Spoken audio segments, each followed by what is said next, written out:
톨스토이의 악마 읽어보겠습니다. 이 책은 1889년에 썼는데요. 톨스토이가 1910년 사망할 때까지 발표하지 않았습니다.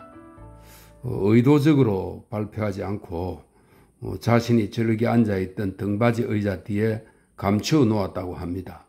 왜냐하면 이 소설 속에 자신이 방탕했던 시절의 그 삶이 고스란히 드러나 있기 때문이기도 하다, 이런 설명이 있는데, 무엇보다도 그런 것들을 자신의 아내 소피아에게 그런 불륜 사실들을 숨기고 싶었기 때문에 감추어 두었다, 이렇게 이제 사람들은 보고 있죠. 그 이유는 간단해 보이지만 그 심경은 그다지 간단하지 않았던 것 같다는 생각이 들기도 합니다. 이 소설은 모두 22개의 장으로 구성되어 있는데요. 1장이 시작되기 전에 성경 구절이 하나 적혀 있습니다. 읽어보겠습니다. 나는 너희에게 이르노니 음욕을 품고 여자를 보는 자마다 마음에 이미 간음하였느니라. 만일 너희 오른 눈이 너로 실족하게 하거든 빼어내어 버려라. 너희 백체 중 하나가 없어지고 온몸이 지옥에 던져지지 않는 것이 유익하니라. 또한 만일 너희 오른손이 너로 실족하게 하거든 찍어내버리라. 너희 백체 중 하나가 없어지고 온몸이 지옥에 던져지지 않는 것이 유익하니라 하는 마태복음 5장에 있는 성경 구절이 적혀 있습니다. 본문을 읽어보겠습니다. 악마 1. 눈부신 성공이 예브게니 이르테네프를 기다리고 있었다. 그는 성공에 필요한 모든 조건을 갖춘 사람이었다. 훌륭한 가정교육을 받은 데다 페테르부르크 대학교 법학부를 우수한 성적으로 졸업했으며 얼마 전 세상을 떠난 아버지가 상류층 사람들과 맺은 인연 덕에 장관의 후원을 받으며 정부 부처에서 근무를 시작할 수 있었다. 게다가 재산도 꽤 많았는데 이 부분에 대해서는 의심스러운 점이 있었다. 아버지는 외국과 페테르부르크를 오가며 지내면서 두 아들, 그러니까 예브게니와 근위 기병대에 근무하던 형 안드레이에게 매년 6천 루블을 보내주었고 자신도 아내와 함께 아주 풍족하게 살았다. 아버지는 여름 2달 동안만 자신의 영지에 와서 지냈지만 농장 경영에는 전혀 관여하지 않고 관리인에게 모든 걸 맡겼다. 관리인은 속임수에만 능하고 농장일에는 별 관심이 없었는데도 아버지는 그를 전적으로 신뢰했다. 아버지가 세상을 떠나고 난 뒤 재산 분배를 하려던 두 형제는 굉장히 많은 빚이 있다는 걸 알았다. 변호사가 그들에게 재산 상속을 포기하고 할머니가 남겨준 10만 루블 상당의 영지만 받는 것이 현명할 거라고 조언할 정도였다. 그런데 아버지 이레테네프와 일을 했던 이웃 영지의 지주가 아버지가 발행했다는 어음을 들고 페테르부르크로 찾아와서는 빚이 있긴 하지만 이 문제를 해결하고 꽤 많이 남은 재산을 지킬 방도가 있다고 했다. 그는 숲과 황무지 일부를 팔더라도 돈이 되는 중요한 땅은 지켜야 한다고 말했다. 그러니까 4,000헥타르의 흑토와 사탕수수 공장과 200헥타르의 목초지가 있는 세무노프스코에는 가지고 있어야 한다는 얘기였는데, 그렇게 하려면 누군가 고향에 정착해 살면서 최선을 다해 현명하고 효율적으로 농장을 운영해야 한다고 했다. 그렇게 해서 예브게니는 봄에, 관로서 아버지는 사순절에 세상을 떠났다, 이렇게 되어 있습니다. 예브게니는 봄에 영지로 돌아와 모든 상황을 살펴보았다. 그런 뒤 퇴직을 하고 어머니와 함께 고향에 살면서 직접 영지를 관리하고 재산을 지키기로 결심했다. 사이가 그리 좋지 않은 형과는 형이 유산을 포기하는 대신 그가 1년에 4천 루블을 보내주거나 한꺼번에 8만 루블을 주기로 합의했다. 이렇게 문제를 정리하고 나서 예브게니는 어머니와 저택에 들어가 살면서 열정적이면서도 세심하게 농장을 경영하기 시작했다. 흔히들 보수적인 사람들은 주로 노인층이고 혁신적인 사람들은 청년층이라고 생각한다. 하지만 이런 생각은 전적으로 옳지 않다. 일반적으로 가장 보수적인 사람들은 바로 젊은 사람들이다. 젊은 사람들은 잘 살고 싶다는 생각만 할 뿐 어떻게 살 것인지에 대해서는 생각하지 않고 그런 생각을 할 시간도 없으므로 예전 사람들의 삶을 본보기로 삼기 때문이다. 예브게니도 그랬다. 고향에 정착하고 나서 예브게니의 꿈과 이상은 우둔한 경영자였던 아버지보다 그 이전 세대, 즉 할아버지 세대의 삶의 방식을 재현하는 것이었다. 그는 할아버지 삶의 보편적 정신을 되살리고 자신의 시대에 맞게 변화시켜 저택과 정원관리, 농장 경영에 적용하려고 노력했다. 즉 할아버지 세대처럼 주변의 모든 사람이 풍요롭고 만족스러우며 질서 있고 정돈된 삶을 살도록 하기 위해서는 해야 할 일이 아주 많았다. 채권자와 은행들의 요구를 충족하기 위해 땅을 팔아야 했고 채무 지급 날짜를 연기해야 했으며 세면옵스크웨어에 있는 4,000헥타르의 땅을 경작하고 사탕수수 공장을 가동하려면 일꾼이 필요했으므로 그 돈도 마련해야 했다. 또한 저택과 정원도 내버려 두지 말고 부지런히 관리해야 했다. 해야 할 일이 많았지만 예브게니는 신체적으로나 정신적으로 기운이 넘치는 26살 젊은이였다. 키는 중간 정도였고 체조로 근육이 단련되어 체격이 탄탄했다. 다이얼질인 그의 뺨은 환한 붉은 빛이었으며 치아와 입술은 희고 선명했고 숱이 많지 않은 머리카락은 부드럽고 곱슬곱슬했다.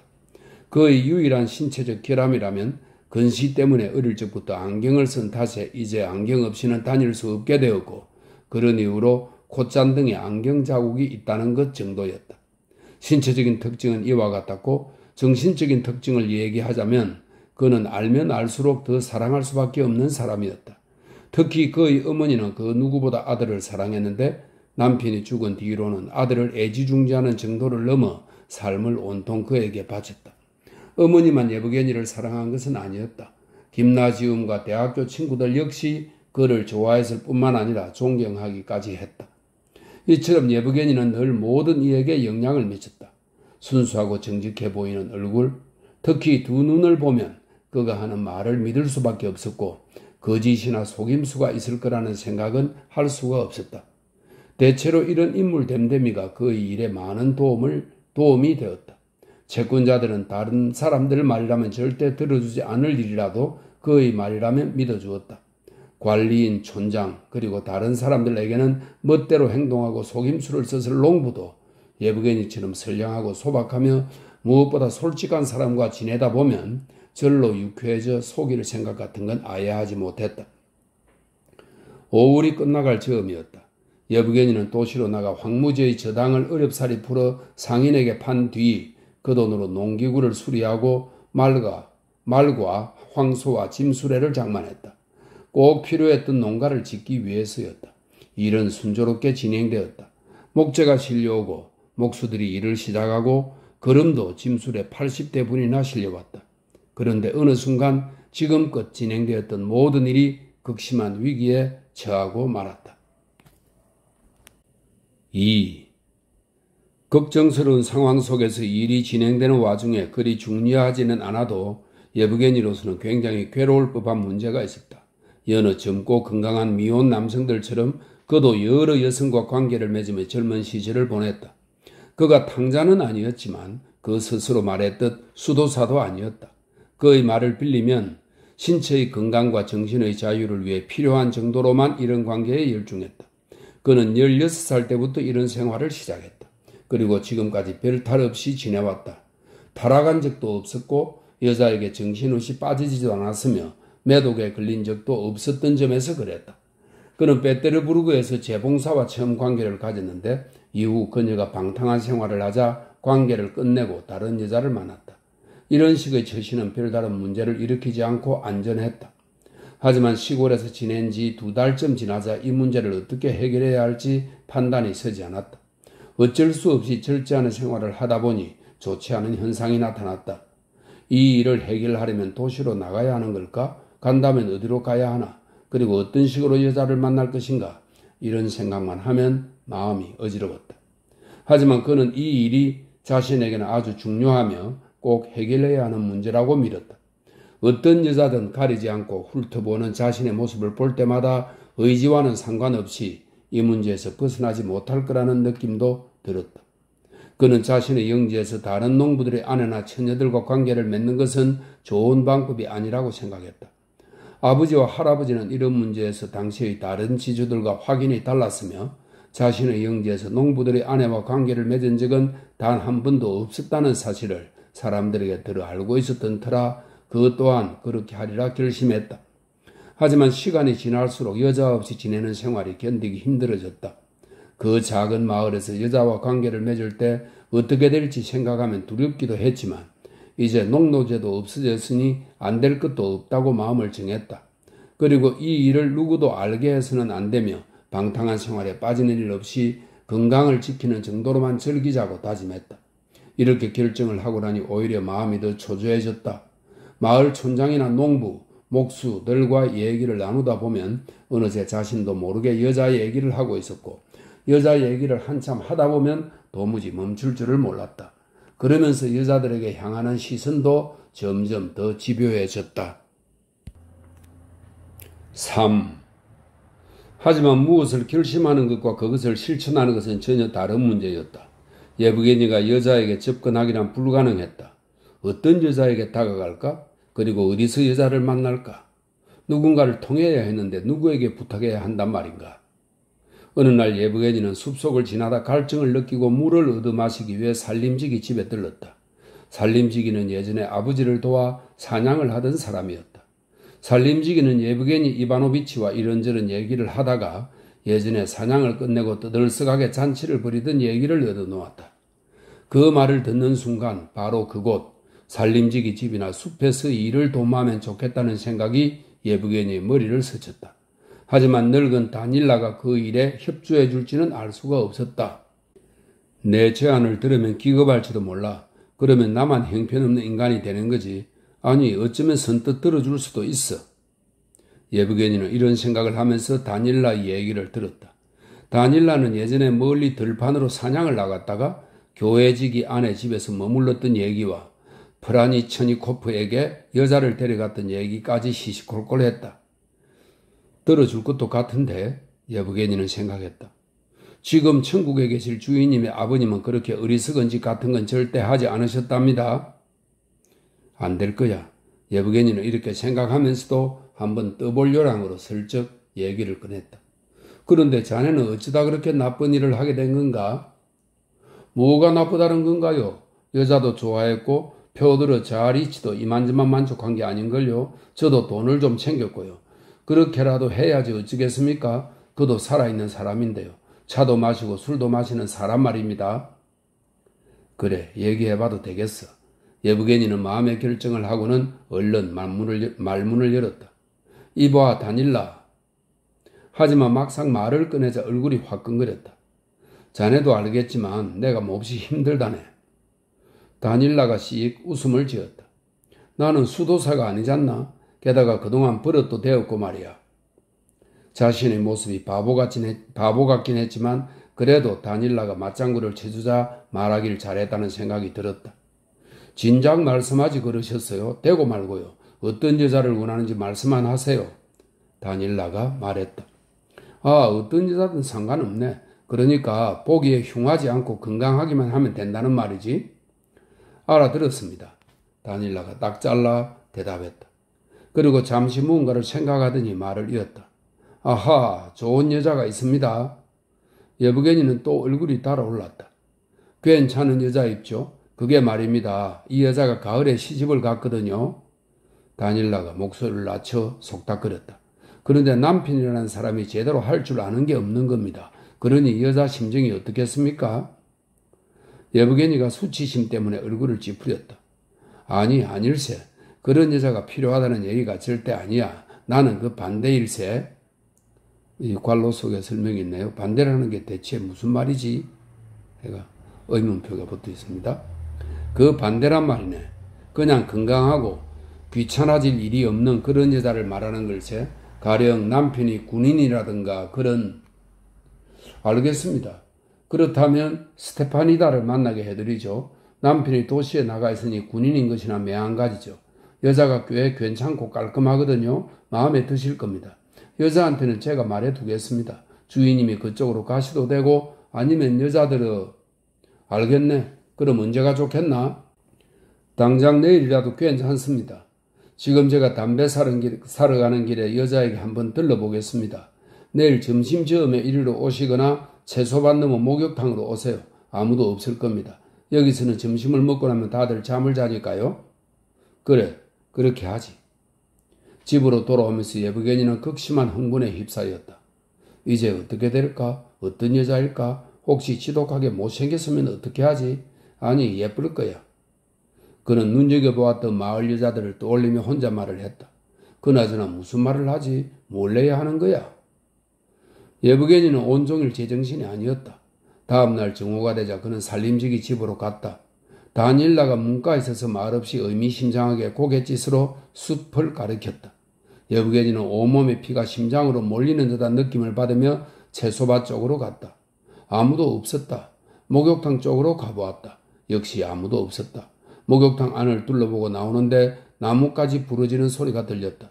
소리 나는 쪽을 돌아다보니 그녀가 작은 골짜기 너머 울창한 숲에 서 있었다.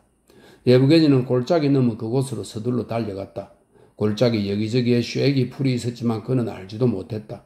쇠기 풀에 찔리고 코안경이 떨어지는데도 아랑곳하지 않고 반대편 언덕으로 뛰어 올라갔다.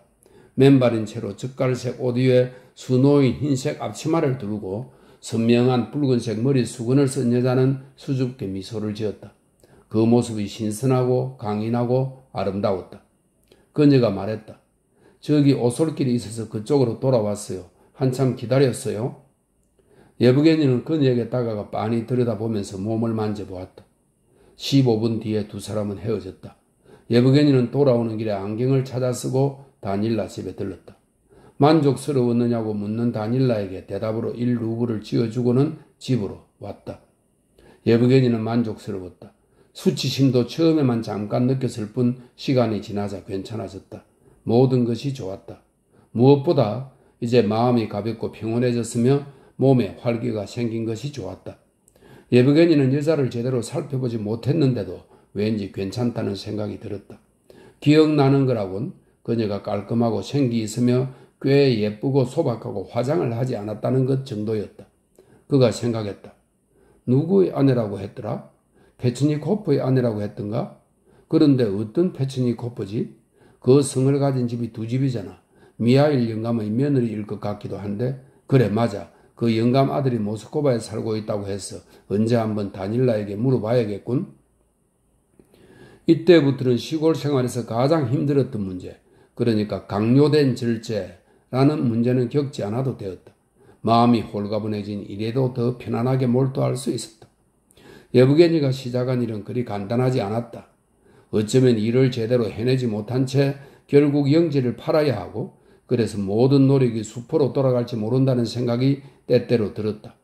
이런 걱정 때문에 이만저만 괴로운 게 아니었다. 한 가지 문제를 간신히 해결했다 싶으면 생각지도 못했던 다른 문제가 생겼다. 이 점 그때까지 까맣게 몰랐던 아버지의 부채가 새롭게 나타났다. 아버지가 말년에 여기저기서 닥치는 대로 돈을 빌려 쓴 게 분명했다. 지난 5월 유산을 정리하면서 예브게니는 아버지의 부채를 모두 파악했다고 생각했다. 그런데 한여름의 어느 날 느닷없이 예브게니에게 편지 한 통이 날아들었다. 예시포바라는 미망인이 보낸 그 편지에는 아버지 앞으로 12,000루블의 부채가 남아있다는 내용이 있었다. 변호사는 엄이 아니라 그저 영수증일 뿐이므로 사실관계를 알아봐야 한다고 말했다. 하지만 예브게니는 서류가 명확하지 않다는 이유만으로 아버지의 부채 상환을 거절할 수는 없다고 생각했다. 우선 아버지의 부채가 맞는지 확실히 알아봐야 했다. 어머니, 예시포바 칼레리아 블라리미 로브나가 누군지 아세요? 예브게니는 평소처럼 어머니와 식사를 하면서 물었다. 예시포바? 예전에 너희 할아버지가 보살펴 주었던 사람이지. 그런데 왜 그러니? 예브게니는 어머니에게 편지에 대해 이야기했다. 세상에 그럴 수가, 참 양심도 없는 사람이구나. 너희 아버지가 그녀에게 얼마나 많이 베풀어 주었는데? 그나저나 빚을 갚아야 할까요? 뭐라고 대답해야 할지 모르겠구나. 어쨌든 빚은 없단다. 너희 아버지가 한없이 착한 사람이다 보니. 그래요. 하지만 아버지는 그걸 빚이라고 생각하셨나 봐요. 나도 뭐라고 말을 못하겠구나. 어떻게 해야 하는 건지 모르겠어. 너가 얼마나 힘든지 내가 다 아는데 말이다. 예브게니가 보기에 어머니도 아들에게 무슨 말을 어떻게 해야 할지 모르는 것 같았다. 예브게니가 말했다. 제 생각에는 돈을 갚아야 할 것 같아요. 내일 그 부인을 만나서 채무 상환 시기를 좀 연기해달라고 부탁해 봐야겠어요. 아, 너가 정말 딱하구나. 그래, 그러는 게 낫겠다. 가서 좀 더 기다려달라고 말해보렴. 마리아 파블로브나가 말했다. 아들의 결정을 듣고 나니 마음이 놓이고 든든해진 것 같았다. 함께 사는 어머니가 아들의 사정을 전혀 모르다 보니 안 그래도 힘든 예부견이는 더 힘들어졌다. 어머니는 평생을 여유롭게만 살아왔기 때문에 아들이 어떤 상황에 있는지 전혀 이해하지 못했으며 당장이라도 일이 잘못되어서 아무것도 남지 않게 되면 아들인 그는 모든 걸 팔아치우고 기껏해야 2,000루블의 돈으로 어머니를 부양하며 사는 처지가 될 수도 있다는 건 상상도 못했다. 그리고 이런 처지에서 벗어나려면 지출을 줄이는 수밖에 없다는 것도 이해하지 못했으므로 어째서 예부견이가 소소한 씀씀이까지 그처럼 신경 쓰면서 정원사와 마부, 하녀들에게 주는 돈과 심지어 식비까지 꼼꼼히 따지는지 의아해했다. 뿐만 아니라 대부분의 미망인이 그렇듯 파블로브나 역시 남편이 살아있을 때 했던 생각과는 전혀 다르게 그가 잘못을 할 수도 있었다는 가정은 절대 하지 못한 채 오직 고인에 대한 공경심만을 마음에 품고 있었다. 예부견이는 정원사 2명만 데리고 정원과 온실을 관리하고 마부 2명과 마구간 일을 하느라 이만저만 고생하는 게 아니었다. 그런데도 마리아 파블로브나는 늙은 요리사가 식사를 준비하고 정원의 오솔길이 말끔하게 청소되어 있지 않고 하인들 대신 어린 소년 하나만 부려야 해도 불평하지 않는 것이 어머니로서 아들을 위해 희생하는 거라고 천진난만하게 생각했다. 그러다 보니 예부견이는 뜻밖의 나타난 부채 문제가 자신의 교회에 치명적인 타격을 줄 수도 있다는 사건이라고 생각하는 반면 마리아 파블로브나는 그 일을 아들의 고상한 성품을 보여주는 일 정도로만 여겼다. 마리아 파블로브나가 어머니의 입장에서 이 상황을 별로 심각하게 받아들이지 않은 이유는 아들이 모든 문제를 해결해 줄 훌륭한 짝을 만나 결혼할 거라고 믿기 때문이었다. 사실 예부견이 정도의 청년이라면 최고의 배필을 만날 수 있었다. 예부견이에게 자신의 딸을 선뜻 내주려 하는 좋은 집안이 꽤 있었는데 마리아 파블로브나가 아는 것만 해도 10군데는 되었다. 그녀는 하루라도 빨리 아들의 혼사가 이루어지길 바랐다. 4. 예부견이도 결혼을 꿈꾸긴 했지만 어머니가 생각하는 식으로는 아니었다. 결혼을 자신의 어려운 처지를 개선할 수단으로 이용하는 것은 도무지 내키지 않았다. 오직 사랑이 바탕이 된 결혼을 하고 싶었다. 그래서 오며 가며 마주치는 여자들을 눈여겨보면서 자신의 짝으로 어떨지 살피기도 했지만 운명의 상대는 쉽게 만나지지 않았다. 그러는 사이 처음 생각과 달리 스테파니다와의 관계가 계속 이어졌으며 예부견이는 이를 기정사실로 받아들이는 지경에 이르렀다. 하지만 예부견이는 방탕한 생활과는 거리가 먼 사람이었으므로 스스로 떳떳지 못하다고 느끼는 일을 남의 눈을 피해가며 하는 것이 몹시 괴로웠다. 그래서 처음 스테파니다를 만난 뒤로 좀처럼 마음이 안정되지 않았고 더는 그녀를 만나는 일이 없기를 바랐다. 그런데 얼마 지나지 않아 다시 예전과 같은 불안이 그를 엄습했다. 하지만 이번에는 대상이 없는 불안이 아니었다. 반짝이는 검은 눈동자. 한참 기다렸어요 라고 말하던 깊고 낮은 목소리. 싱그럽고 강렬한 향기. 앞치마 위로 봉고 솟은 풍만한 젖가슴. 호두나무와 단풍나무가 우거지고 밝은 햇살이 가득 내리쬐던 그 숲에서 있었던 모든 일이 자꾸만 머릿속에 떠올랐다. 부끄럽다는 생각을 하면서도 예부견이는 다시 다닐라를 찾아가 부탁했다. 지난번처럼 정오에 숲에서 만나기로 약속이 정해졌다. 예부견이는 이번에는 좀 더 자세히 그녀를 살펴보았고 그녀가 더 마음에 들었다. 예부견이는 여자와 이런저런 얘기를 나누다 남편에 대해 물어보았다.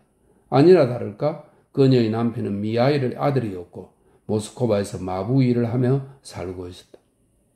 그런데 도대체 너는 어떻게 예부견이는 그녀가 어떻게 남편을 배신할 수 있는지 묻고 싶었다. 그게 뭐 어때서요? 여자가 되물었다. 한눈에 보기에도 영리하고 눈치가 빠른 여자였다. 어째서 날 만나러 오는 거지? 어머나, 여자가 명랑한 목소리로 대답했다. 보나마나 남편도 그곳에서 흥청망청 놀 텐데요. 나라고 못하란 법 있나요? 그녀의 태도는 거침없고 당당했다. 그런 모습이 예부견이 눈에는 사랑스럽게만 보였다. 그렇다 해도 다음에 만날 약속 같은 건 하지 않았다. 그녀가 다닐라에게 감정이 좋지 않은 듯 그를 통하지 말고 만나자고 했지만 예부견이는 받아들이지 않았다. 그는 이 만남이 마지막이 되길 바랐다. 사실 예부견이는 여자가 마음에 들었다. 그런 식의 관계가 자신에게 필요하며 그리 나쁠 건 없다는 생각도 했다. 하지만 마음속 깊은 곳에 자리 잡고 있는 아주 엄격한 재판관은 이 관계를 인정하지 않았으며 이번이 마지막이길 기대했다. 설령 그 정도는 아니라 해도 적어도 예브게니가 다음 만남을 준비하는 것은 원하지 않았다. 그렇게 여름이 다 지나갔고 그동안 두 사람은 10번 정도 만났으며 언제나 다닐라를 통해 약속을 정했다. 한 번은 여자가 남편이 집에 왔다며 약속 장소에 나오지 못했다.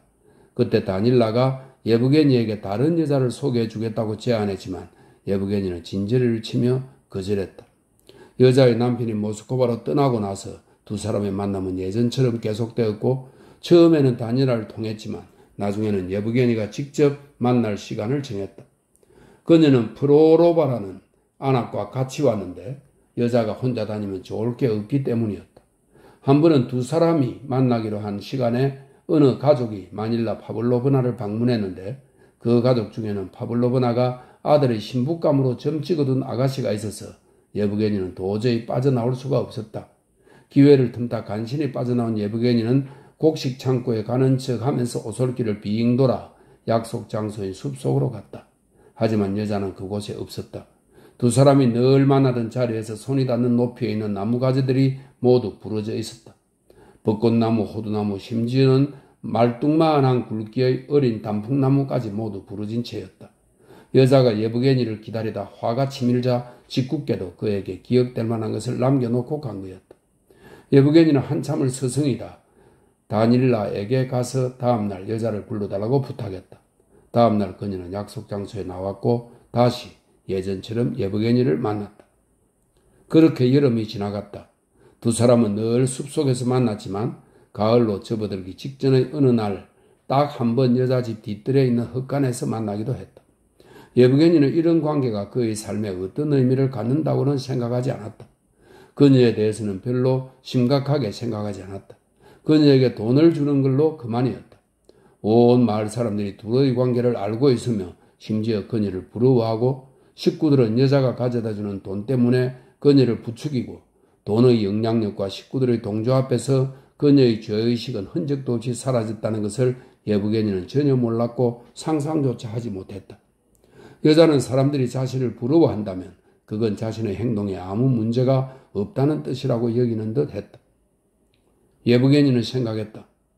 그저 건강을 위해 필요한 것뿐이야. 그래, 이건 옳지 못한 일이고 입 밖에 내서 말하지 않는다 해도 다들, 아니 많은 사람이 알고 있을 거야. 스테파니다와 같이 다니는 여자도 알고 있잖아. 알고 있으니 보나마나 다른 사람들에게도 얘기했겠지.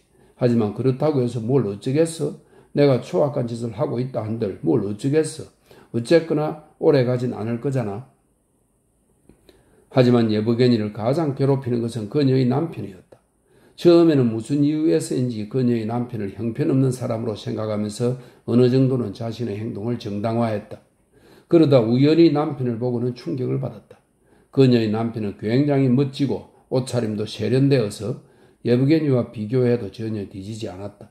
아니 오히려 더 나아 보였다. 다음에 여자를 만난 자리에서 예브게니는 그녀에게 남편을 보았는데 굉장히 멋지더라는 말을 했다. 이 마을에서 그만한 사람 보기 힘들죠. 여자가 자랑스럽게 대답했다. 여자의 말을 듣고 예브게니는 깜짝 놀랐다. 그 뒤로 그녀의 남편을 생각하며 마음이 더 복잡해졌다. 그러던 어느 날 예브게니가 다닐라 집에 들를 일이 있었는데 다닐라가 이런저런 얘기를 하다가 단도직입적으로 말했다. 얼마 전에 미하일이 저한테 묻기를 자기 며느리하고 주인님이 만난다고 하는데 사실이냐고 하더군요. 전 모른다고 대답했지요. 그러면서 농군하고 만나는 것보다야 주인님하고 만나는 게 낫지 않겠느냐고 했고 말이지요. 그랬더니 뭐라고 하던가? 다른 말은 없었습니다. 두고 보겠다고. 나중에 다 밝혀지면 며느리를 가만두지 않겠다고만 했습니다. 남편이 돌아오면 관계를 정리하는 거야. 예브게니는 생각했다. 하지만 그녀의 남편은 계속 모스크바에서 지냈고 그동안 둘의 관계는 지속되었다. 때가 되면 정리할 거야. 아무것도 남기지 말고 깨끗이 끝내는 거야.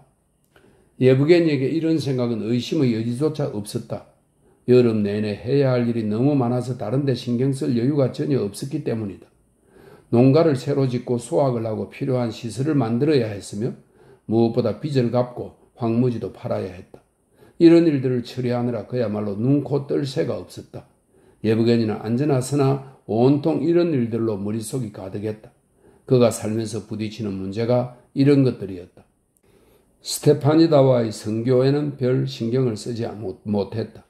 사실 가끔씩 그녀가 문득 보고 싶어질 때는 그 바람이 너무 강렬해 다른 생각을 할 수 없을 정도가 되기도 했다.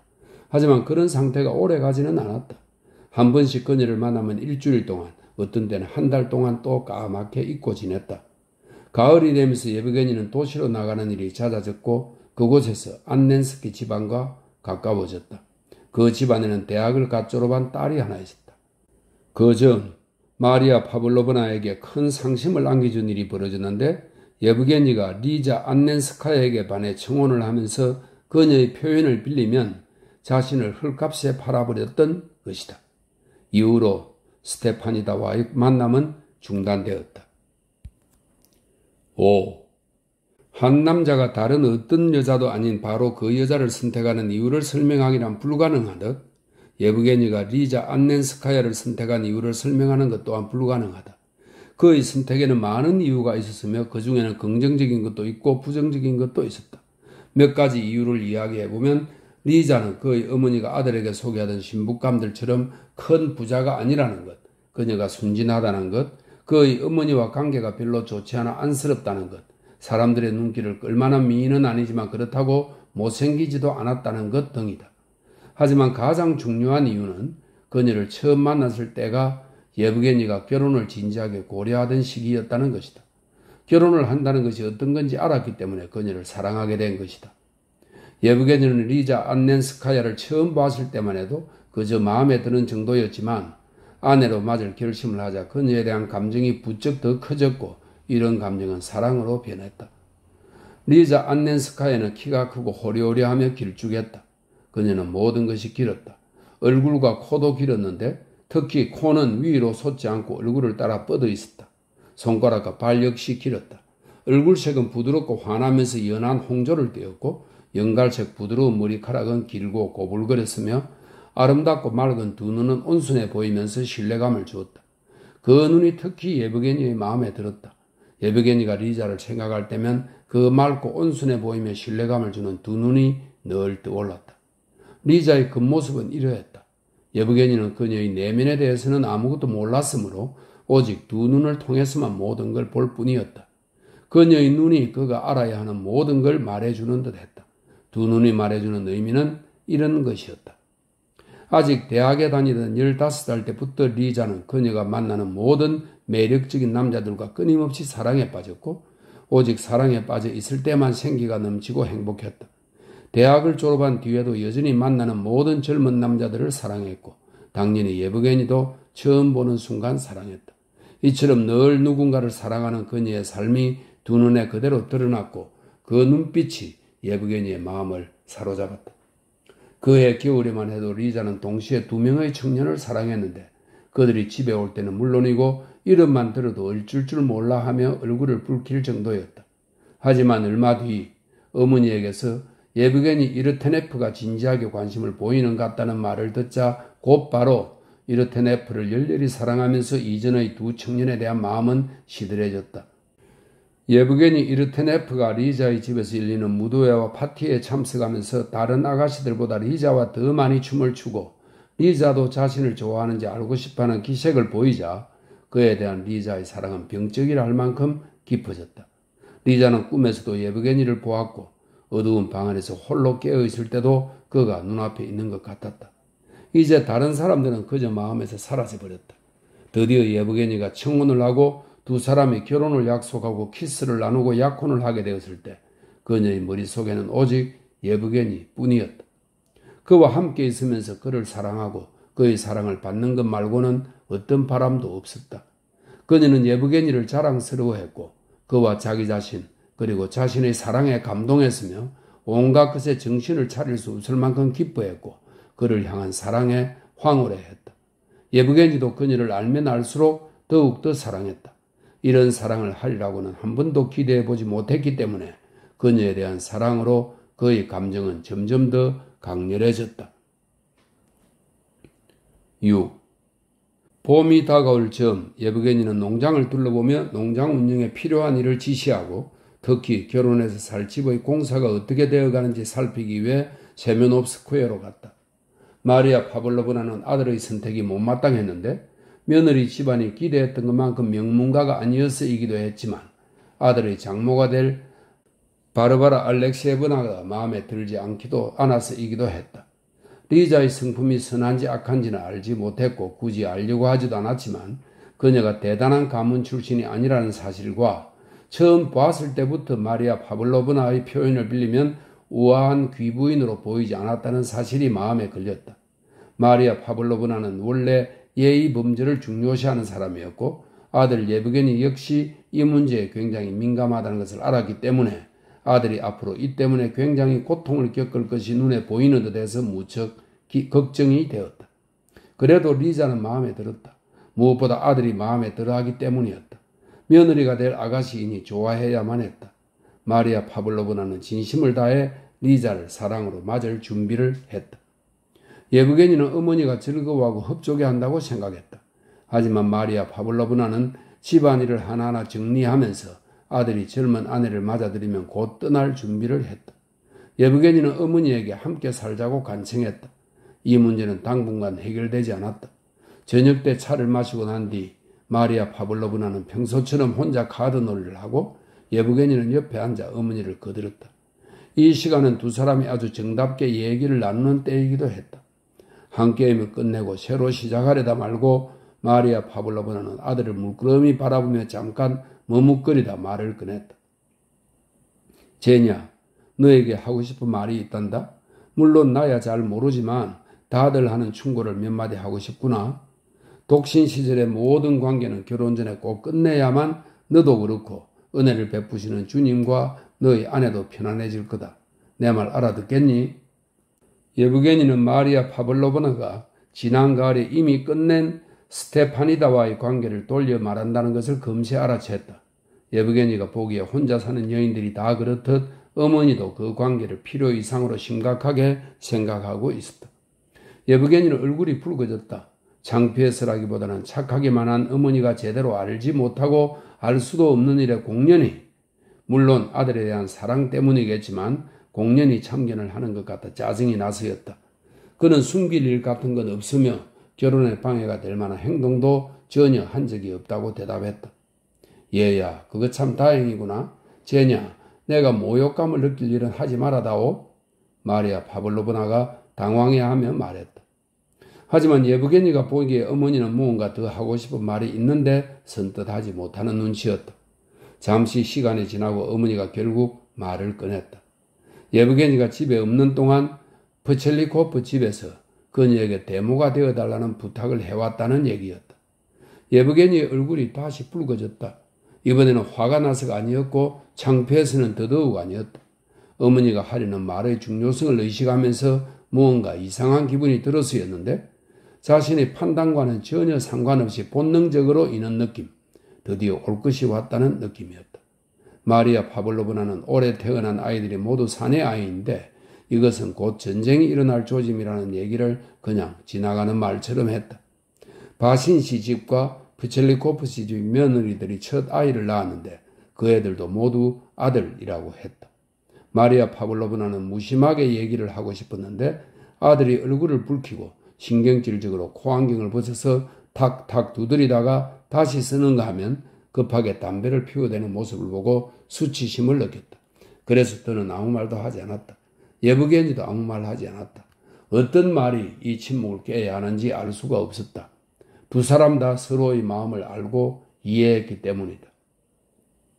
그래, 중요한 것은 마을에는 정의가 있어야 하므로 너희 할아버지가 그러셨듯 사랑하는 사람을 두지 말아야 한다는 것이다. 어머니, 예브게니가 불쑥 끼어들었다. 왜 그런 말씀을 하시는지 알겠습니다. 조금도 걱정하실 필요 없어요. 제게 미래의 가정생활은 너무도 중요하기 때문에 무슨 일이 있어도 그걸 망가뜨리진 않을 겁니다.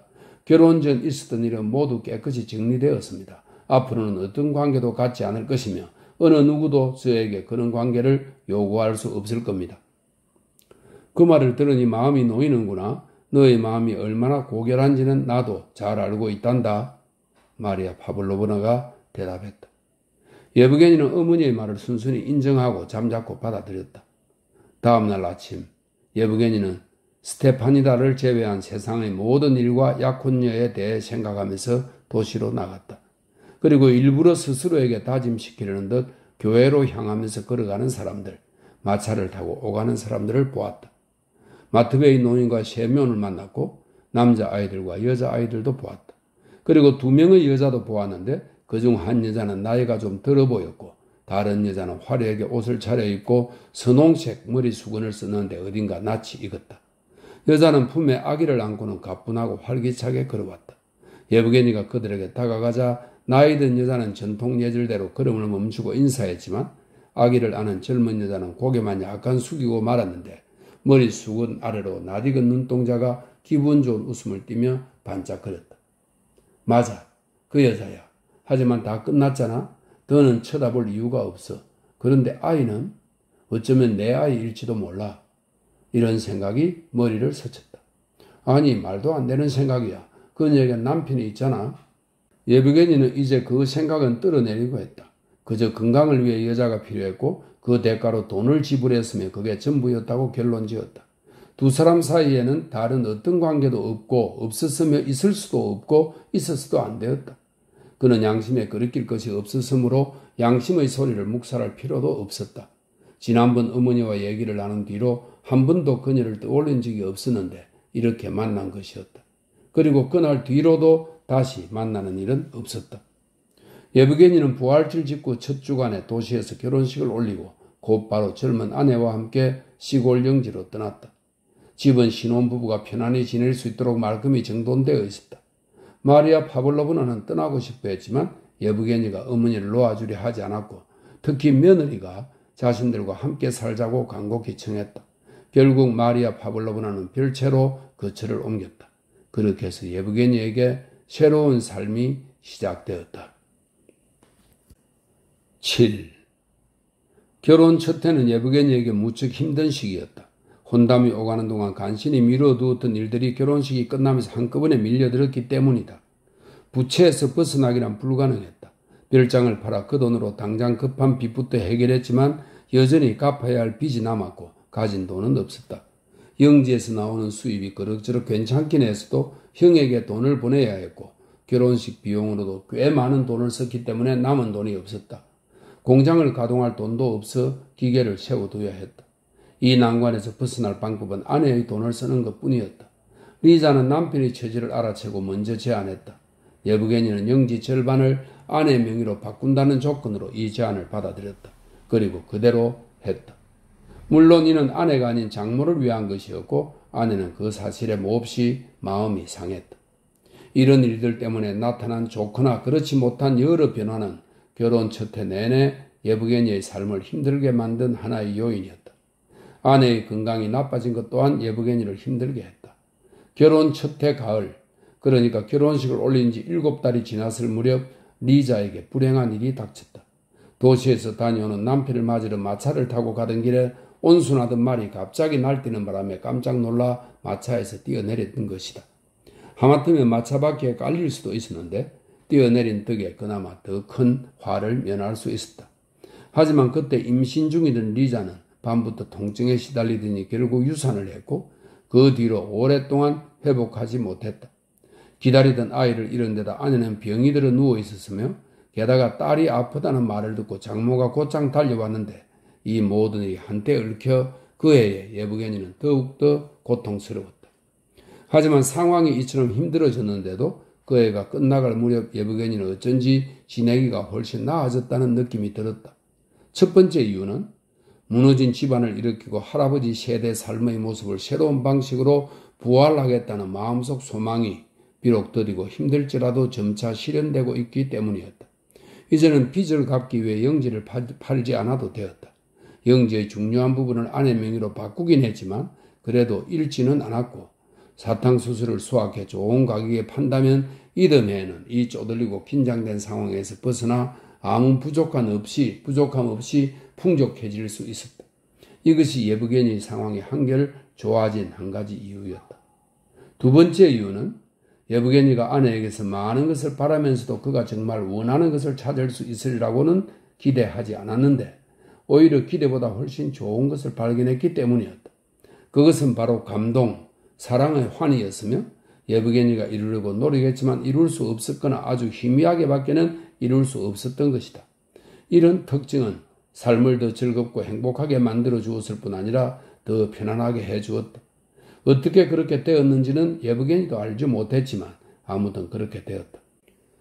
그렇게 된 것은 약혼을 하고 난 직후 리자가 세상 모든 사람 중 오직 예브게니만 그 누구보다 고귀하고 현명하며 순결하고 점잖기 때문에 누구나 기꺼이 예브게니를 위해 봉사하고 일해야 한다고 판단했기 때문이었다. 하지만 다른 사람들에게 그렇게 하라고 강요할 수는 없는 일이므로 그녀 자신이라도 최선을 다해 그렇게 해야 했다. 그래서 리자는 온 마음을 다해 남편이 좋아하는 것이 무엇인지 알아내려 짐작하려 했고 그 다음에는 아무리 힘이 들더라도 그 일을 했다. 리자는 사랑하는 사람에게 기쁨을 주는 독특한 매력을 지니고 있었으며 남편을 향한 사랑으로 그의 영혼까지 꿰뚫어보는 통찰력도 갖고 있었다. 그녀는 남편의 마음 상태와 감정의 미묘한 변화까지 속속들이 파악했기 때문에 예브게니는 자신보다 아내가 자신을 더 잘 안다고 생각할 정도였다. 절대 그의 감정이 상하지 않도록 적절하게 행동했고 남편이 우울한 기분에 짓눌리지 않고 더 즐거워하도록 늘 애썼다.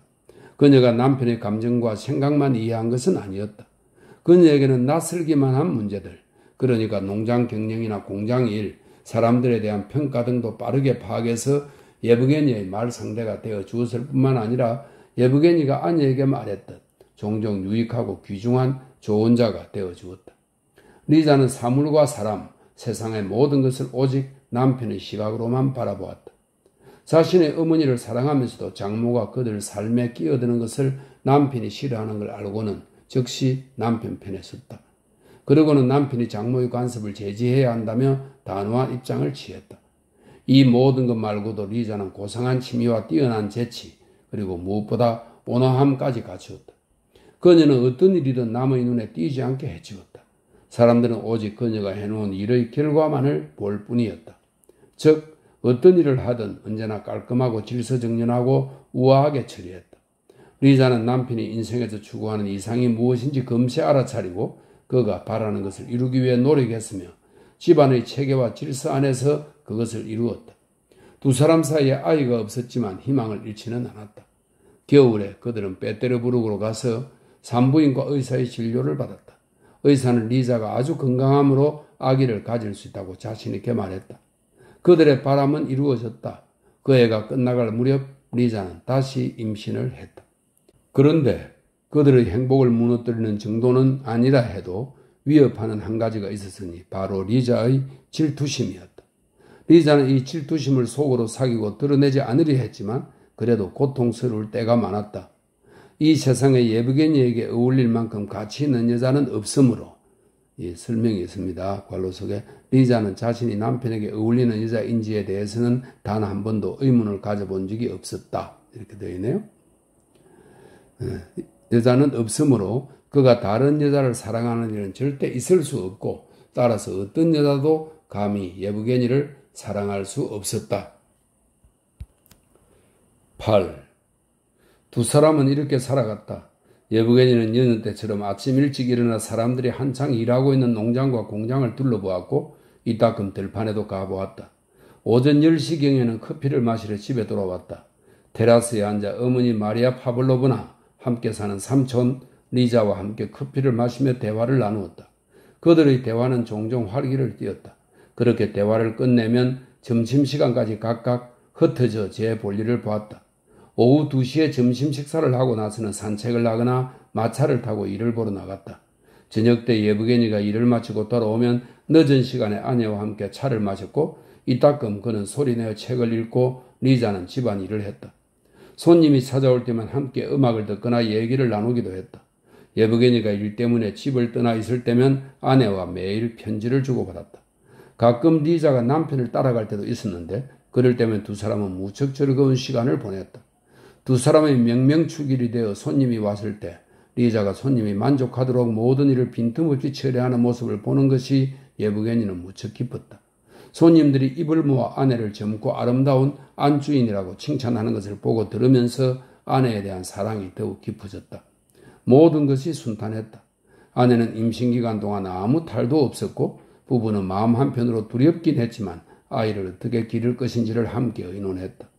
아이의 교육 방법에 대해서는 모두 예브게니가 결정했고 리자는 순종하는 마음으로 모든 것이 남편 뜻대로 이루어지기만 바랄 뿐이었다. 예브게니는 의학 서적을 찾아 읽으면서 아이를 과학적 원칙에 따라 키우겠다는 계획을 세웠다. 당연히 리자도 남편 의견을 전적으로 따르면서 아기 포대기를 따뜻한 것과 시원한 것 두 종류로 만들어 준비하고 요람도 장만했다. 그렇게 결혼 생활도 2년째에 접어들었고 또다시 봄이 왔다. 9. 성령 강림제의 첫날을 앞둔 무렵이었다. 리자는 임신 5개월째로 접어들어 매사에 조심하면서도 여전히 밝고 활기찼다. 양쪽 어머니들은 리자를 살피고 보호한다는 구실로 한 집에 살았지만 서로 앙숙처럼 지낸 탓에 오히려 리자를 힘들게 했다. 그 점 예브게니는 대규모 사탕무 경작 방식을 연구하는 등 어느 때보다 열심히 농장일에 매달렸다. 성령 강림제 첫날이 코앞에 다가오자 리자는 부활절 이후 하지 못했던 집안 대청소를 하기로 마음먹고는 1급을 받는 조건으로 하인들을 도와 마루와 유리창을 닦고 가구와 양탄자에 먼지를 떨고 덮개를 씌울 마을 아낙 두 사람을 불렀다. 두 아낙은 아침 일찍부터 와서 솥에 물을 데우고 일을 시작했다. 이 두 명의 아낙 중 한 명은 스테파니다였는데 그녀는 아이의 젖을 막 떼고 그즈음 새로 만나던 서기에게 이 집의 마루 닦는 일이라도 하게 해달라고 졸랐다. 새 안주인을 가까이서 보고 싶었던 것이다. 스테파니다는 그때까지도 남편 없이 혼자 살면서 남자들을 만나고 다녔는데 맨 처음 상대는 땔감을 지고 가는 그녀를 붙잡았던 다닐라였고 다음은 귀족 예브게니, 지금은 젊은 서기였다. 그녀는 예브게니에게 아무 미련도 없었다. 그저 이렇게 생각했다. 그분에게는 아내가 있잖아. 그냥 마님을 가까이서 한번 보고 싶을 뿐이야. 살림 솜씨가 좋다고 다들 칭찬하니까 말이야. 예브게니는 아이를 안고 가던 스테파니다와 한번 마주친 뒤로 다시는 그녀를 보지 못했다. 그녀가 아이를 돌보느라 일을 다니지 않았고 예브게니 또한 마을을 다니는 일이 드물었기 때문이다. 강림대 전날 아침 예브게니는 새벽 5시에 일어나 휴경지에 비료를 뿌리러 가기 위해 집을 나섰다. 그때까지 마을에서 온 아낙들은 불을 피워 솥의 물을 데우느라 집안을 돌아다니지 않고 있었다. 예브게니는 즐겁고 흡족한 기분으로 약간의 허기를 느끼며 아침을 먹으러 집에 왔다. 쪽문 앞에서 멈춰 말에서 내린 다음 마침 그곳을 지나던 정원사에게 말고삐를 넘겨주었다.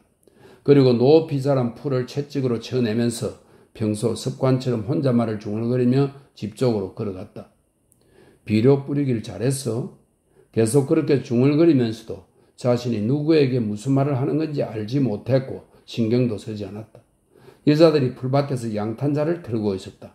가구들은 모두 밖에 나와 있었다. 아하, 리자가 대청소를 시작했군. 비료를 주길 잘했어. 리자는 정말 훌륭한 주부야. 그럼 그렇고 말고. 예브게니는 이렇게 중얼거렸다. 하얀 실내복을 입고 얼굴 한가득 환한 미소를 띤 아내의 모습이 바로 눈앞에서 보듯 생생하게 떠올랐다. 예브게니가 아내를 바라볼 때면 늘 이런 모습이었다. 장화를 갈아 신어야겠어. 비료를 준 건 잘했는데 냄새가 배어버렸어? 아내 상태가 그런데 냄새가 나면 안 되지. 왜 그런 상태가 된 거지? 아, 아내 뱃속에 어린 이르테네프가 자라고 있지? 어쨌거나 비료를 준 건 잘한 일이야. 예브게니는 이런 생각을 하며 웃음 띤 얼굴로 자신의 방문 손잡이를 잡았다. 하지만 방문을 미치 열기도 전에 문이 저절로 열리더니 치마를 말아 올리고 소매는 바짝 걷어붙인 채 양동이를 들고 맨발로 걸어 나오는 여자와 하마터면 얼굴이 막 부딪힐 뻔했다. 예브게니는 여자가 먼저 지나가도록 옆으로 비껴섰고 여자도 젖은 손으로 비뚤어진 머리 수건을 고쳤으며 옆으로 물러섰다. 먼저 가게. 내가 비켜서 있을 테니 자네 먼저. 예브게니는 그녀가 누구인지 알아보고 말을 멈추었다. 그녀는 눈웃음을 지으며 밝은 표정으로 예브게니를 바라보고는 말아올린 치마를 내리며 방에서 나왔다. 무슨 이런 어이없는 일이 있는 거지? 대체 무슨? 이건 말도 안 돼. 예브게니는 얼굴을 찌푸리고 파리를 쫓듯 팔을 휘저었다. 그녀를 한눈에 알아보았다는 것이 못마땅했다. 그녀를 알아보았을 뿐만 아니라 맨발로 경쾌하고 힘차게 걸을 때마다 살랑살랑 흔들리는 육체, 팔과 어깨, 예쁘게 주름진 셔츠, 하얀 종아리가 다 드러날 정도로 말려 올라간 붉은색 치마에서 눈을 떼지 못하는 자신도 못마땅하긴 마찬가지였다. 대체 뭘 보고 있는 거야? 그는 여자를 보지 않으려고 눈을 내리 깔면서 혼자 말을 했다. 그래, 어쨌든 방에 들어가서 다른 장화로 갈아 신어야겠어. 그는 몸을 돌려 방으로 들어갔지만 채 5걸음도 못 가서 마치 누구의 명령이라도 받는 듯 다시 한번 그녀를 보기 위해 고개를 돌렸다. 바로 그때 그녀도 막 모퉁이를 돌려다 말고 그를 돌아다 보았다. 아, 지금 내가 뭘 하고 있는 거지? 예브게니가 속으로 외쳤다. 어쩌면 그녀도 날 알아볼지 몰라. 아니, 분명 알아봤을 거야. 예브게니는 바닥이 축축하게 젖은 방으로 들어갔다. 방 안에서는 비쩍 마르고 나이가 든 여자 하나가 아직 바닥을 닦고 있었다. 그는 더러운 물에 젖은 바닥을 발끝으로 걸어 장화를 세우던 벽 쪽으로 갔다. 그리고 장화를 들고 막 나가려는 때 여자가 먼저 방을 나갔다.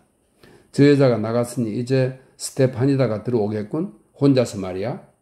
예브게니 마음속에 있는 누군가가 불쑥 이런 생각을 했다. 맙소사, 내가 지금 무슨 생각을 하는 거지? 대체 뭘 하자는 거야? 예브게니는 장화를 움켜쥐고 도망치듯 복도로 뛰어나와 장화를 갈아 신은 뒤 옷을 털어내고 테라스로 갔다. 테라스에서는 두 어머니가 앉아 커피를 마시고 있었다. 바로 그때 리자도 다른 문을 통해 테라스로 들어오는 걸로 보아 남편을 기다리고 있었던 게 분명했다.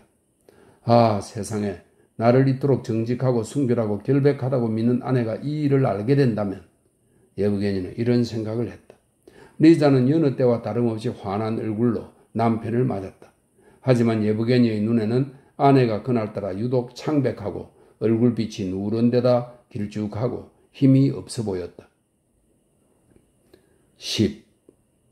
흔히 그렇듯 커피를 마시는 내내 여자들 특유의 대화가 오갔는데 논리적인 연관성이 전혀 없는데도 얘기가 그처럼 끝도 없이 이어지는 걸 보면 무언가가 연관되어 있는 것이 분명해 보였다. 사돈지간인 두 노부인은 서로 빈정거렸고 그 사이에서 리자는 요령 있게 분위기를 수습했다. 당신이 돌아오기 전에 방 청소가 끝나지 않아 정말 속상해요. 방 정리를 다 끝내고 싶었거든요. 리자가 남편에게 말했다. 그나저나 내가 나가고 나서 잠은 좀 잔 거요? 그럼요. 푹 자고 났더니 기분이 한결 좋아졌어요. 몸이 저렇게 무거운 여자가 날이 무자비하게 더운 데다 햇볕이 창문으로 내리쬐니 어떻게 편히 지낼 수 있겠나? 여기에 햇빛 가리개가 있길 하나 차양이 있길 하나. 우리 집에는 늘 차양이 있었는데 말이야. 리자의 어머니인 바르바라 알렉세예브나가 말했다. 마리아 파블로브나가 대꾸했다. 그래도 10시가 지나면 그늘이 진답니다. 그래서 오한이 날 수도 있어요. 습기가 많으면 그렇게 되거든요. 바르바라 알렉세예브나는 이렇게 대답하면서 자신이 방금 한 말과 정반대의 말을 하고 있다는 걸 눈치채지 못했다. 우리 주치의가 늘 말하길 환자의 특성을 모르고 병을 진단하면 절대 안 된다고 하더군요. 그분은 실력이 뛰어난 의사라서 잘 아는 거죠. 그래서 우리는 그분에게 진료비로 100루블을 드린답니다. 돌아가신 제 남편은 의사들을 절대 믿지 않았지만 그래도 저를 위해서라면 무엇든 아까워하지 않았죠. 남자가 여자에게 돈 쓰는 걸 어떻게 아까워할 수 있겠어요? 아내와 아이 인생이 남편에게 달려있다면. 그래요. 여자도 재산이 있으면 남편에게 의존할 필요가 없겠죠. 좋은 아내는 남편에게 순종하는 법이고요. 바르바라 알렉세예브나가 말했다. 그런데 리자가 아프고 나더니 몸이 너무 약해졌어요. 아니에요, 어머니. 기분이 아주 좋은걸요. 왜 어머니께 끓인 크림을 가져다 드리지 않은 거죠? 나는 필요 없단다. 생크림만 있으면 돼. 내가 사부인께 여쭤봤는데 괜찮다고 하시더구나. 마리아 파블로브나가 변명하듯 말했다. 그래, 맞아. 오늘은 별로 먹고 싶지 않구나. 바르바라 알렉세예브나가 너그럽게 물러서며 껄끄러운 대화를 끝내리는 듯 예브게니를 돌아보며 말했다. 그래, 비료는 다 뿌린 건가? 리자가 크림을 가지러 급히 갔다. 난 됐다니까 생각 없어. 마리아 파블로브나가 말했다. 리자, 살살 걸어라. 저렇게 빨리 움직이면 리자에게 안 좋잖아요. 사람이 마음만 편하면 안 좋을 게 아무것도 없지요. 바르바라 알렉세예브나가 마치 무언가를 암시하는 듯 대답했지만 그 말로 아무것도 암시하지 못한다는 걸 그녀 자신이 잘 알고 있었다. 리자가 끓인 크림을 가지고 돌아왔다. 예브게니는 커피를 마시면서 뚱한 표정으로 앉아 그들의 대화를 들었다. 이런 대화에는 익숙해졌지만 그 무의미한 대화가 오늘따라 이상하게 거슬렸다.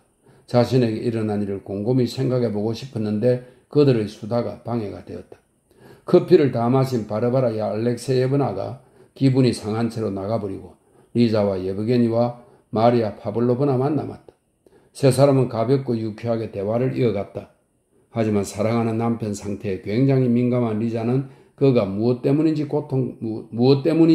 고통스러워하고 있다는 걸 즉각 알아채고는 혹시 안 좋은 일이 있는 건지 물었다. 예브게니는 뜻밖의 질문을 받고 잠시 머뭇거리다가 아무 일도 없다고 대답했다. 하지만 리자는 남편의 대답을 듣고 나니 더 생각이 복잡해졌다. 리자가 한눈에 보기에도 남편에게 뭔가 굉장히 고통스러운 일이 있는 게 분명한데 그는 대체 무슨 일인지 말해주지 않았다. 11. 아침 식사가 끝나면 모두 제각각 흩어졌다. 예브게니는 평소처럼 자신의 서재로 갔다. 하지만 책을 읽지도 편지를 쓰지도 못하고 생각에 잠겨 담배만 연달아 피워댔다. 결혼을 하면서 벗어났다고 생각했던 추악한 감정이 느닷없이 다시 나타난 것이 몹시 놀랍고 괴로웠다. 결혼한 뒤로는 아내를 제외하고 그녀에 대해서도 그가 알고 있는 어떤 여자에 대해서도 이런 감정을 느껴본 적이 단 한 번도 없었다. 그래서 이런 해방감에서 마음속으로 수도 없이 기뻐했는데 갑자기 맞닥뜨린 사소하고 우연한 만남은 그가 아직 자유롭지 않다는 사실을 드러내는 것 같았다. 지금 예브게니가 괴로운 것은 또다시 자신의 감정을 이기지 못하고 리자를 원하기 때문이 아니었다. 그녀를 원한다는 건 생각조차 하고 싶지 않았다. 그보다는 그 감정이 자신의 내면에 생생하게 살아있으므로 그것이 고개를 들지 않도록 감시해야 한다는 사실 때문이었다. 그가 자신이 감정을 억누르고 있다는 데는 의심의 여지가 없었다. 예브게니에게는 답장을 써야 하는 편지 한 통과 작성해야 하는 서류가 있었다. 그는 책상 앞에 앉아 편지를 쓰기 시작했다. 일을 다 마치고 나자 조금 전까지 마음을 괴롭히던 일이 말끔히 잊혀졌다. 그는 서재를 나와 마구간으로 갔다. 그런데 우연인지 의도적인 건지 불행히도 예브게니가 현관을 막 나서려는데 붉은색 치마에 붉은색 머리 수건을 쓴 여자가 모퉁이를 돌아 나오더니 두 팔을 휘젓고 몸을 흔들며 그를 지나쳐갔다. 그냥 지나쳐가기만 한 것이 아니라 그를 지나가자마자 장난이라도 치듯 함께 일하는 동료를 쫓아 뛰어갔다.